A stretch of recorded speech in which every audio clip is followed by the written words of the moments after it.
This book right here is the blueprint to knowing exactly what women are attracted to in a man based on evolutionary psychology, which in my opinion is the foundation of all of human behavior. So what I want to do in this video, because that book's $100, it's about, I think, like $110 I paid for it. So I'm going to save you $110 here today and run you through exactly what you need to know to become the man that women are most attracted to based on evolutionary psychology. Now, why is evolutionary psychology the ultimate truth, right? Why does it make the most sense, and why can we trust what its findings demonstrate as to what traits women are attracted to? Well, think about it. We have evolved for millions of years, and over those millions of years, we've had certain problems, adaptive problems that we've had to overcome. And so we have adapted and evolved certain, I guess, desires or certain qualities that we value higher than others in potential mates because they helped us solve adaptive problems. For example, women had the problem of having to actually nurture and develop a human, right? The 9 months that they were literally developing the fetus into a baby, then they have to give birth to the baby and raise it for the next 10 to 20 years.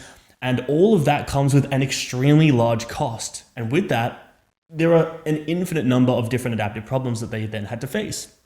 Getting resources, staying protected, and actually having someone to help contribute and invest into raising those children. So because of these adaptive problems, women have evolved certain, subconscious desires in men.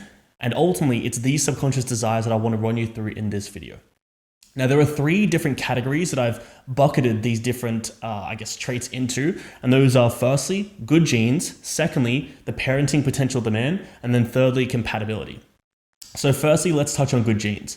Obviously, natural selection, we understand how natural selection works. If you don't understand how it works, essentially, the dominant genes that are most adaptive and most conducive to survival and longevity are the genes that tend to be able to propagate themselves for the longest periods of time. And ultimately, they are the genes that are selected because the weaker genes or inferior genes die off.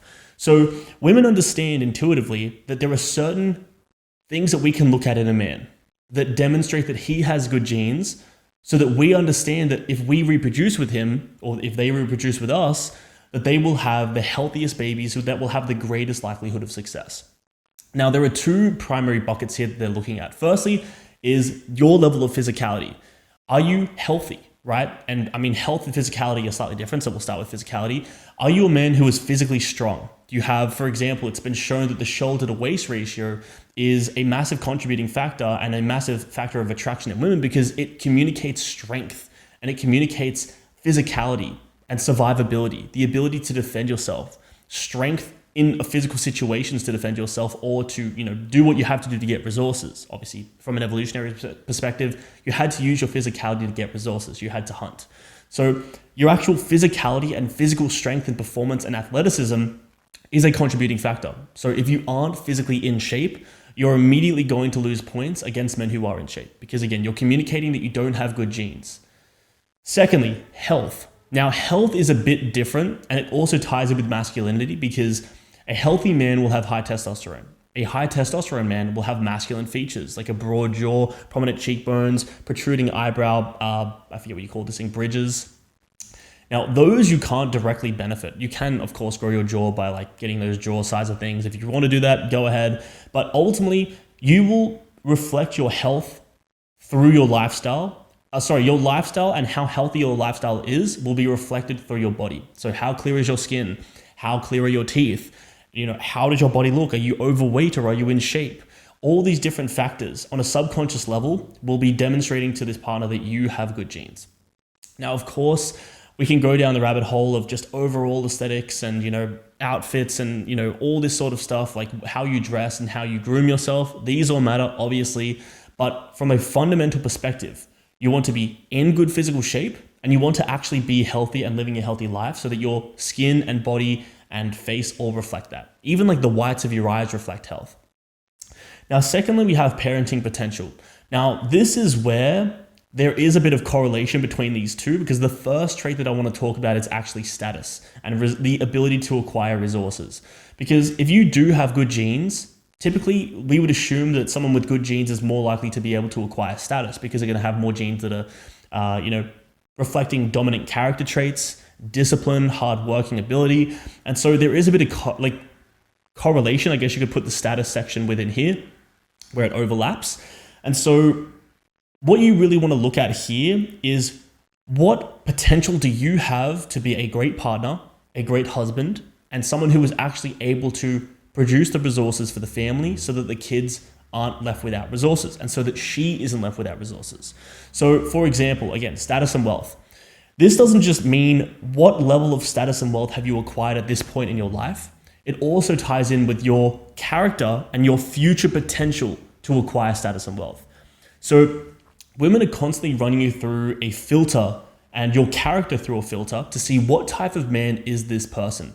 Is he someone who I should invest in now because long-term I see him becoming someone successful, being able to acquire the financial resources to take care of myself and my offspring, and to acquire the status to provide my children with opportunities, and of course, as a result of that, their future resources? Or is he someone who is lazy, isn't disciplined, isn't hardworking, isn't industrious, and isn't going to be able to produce resources for himself and for my future kids? That matters. It's not just about where you're at right now, although yes, that does matter. You have to be the type of person who she can trust will have future prospects and future financial success. That's massive. We then obviously have the emotional side of things, right?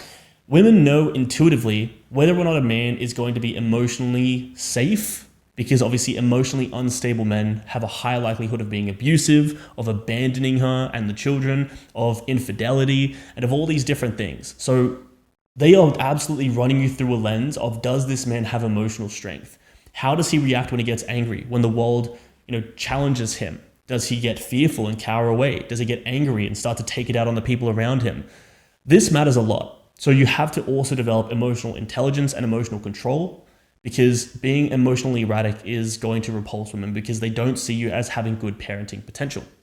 Now, finally, it's going to be your level of willingness to invest in children. So they did a study where they compared the level of attractiveness that as women perceived men when they were perceived in different lights. So there was like a man standing by himself, a man holding a child, and there were a few different examples. But what they found was that the man who was holding the child was by far the most attractive. And the reason for this is that it communicates to her that he has good fatherly potential and good fatherly qualities. He's nurturing. He's going to take care of his offspring. And he isn't someone who's just going to have kids and then abandon them. Like, he actually has the qualities to be a good father and to upbring the children. Now, the third is pretty interesting because you wouldn't really think about it from an evolutionary perspective, but it does make sense when you really think about it, and that's compatibility. So how are you guys compatible as people? So you can get these two things right, but if you're with someone who you're incompatible with and you're going to clash heads with, you don't have aligned values around your worldviews, your beliefs, your religious beliefs, your beliefs about how to raise children, if all of these are disconnected, you're going to have troubles. Now, I also see this as like, what character traits do you have? Do you have character traits that are compatible but also valuable as a person? And this includes things like humor. Like, women for some reason are massively attracted to humor. They hypothesize it might have something to do with status. Again, it's unknown, but your character also ties in with this compatibility. So what you can really take from this is that if you want to become the type of man that women are actually attracted to and will be attracted to, and someone who can attract women, you have to look at these three elements and you have to start ticking these boxes. You have to start building a healthier lifestyle, eating healthier, getting enough sleep, right? Because again, you have to reflect two different things. One, your athletic ability and your fitness and your physicality, and two, your health. So you can even have the physicality side of things dialed in, but if you look like you're taking copious amounts of steroids, you're covered in acne, your face is all bloated, you've got bags under your eyes, you're not going to look healthy, and people, even though you're physically capable, they're going to be turned off by the fear that you aren't a healthy individual and that your genes might produce unhealthy offspring. Of course, like I said, the physicality, you have to be training, you have to be eating well, you have to be getting enough sleep, and you have to be developing yourself and your abilities. This, as a bonus piece, you could also include martial arts and starting to build up your ability to fight and defend the partner. Then we move on to parenting potential.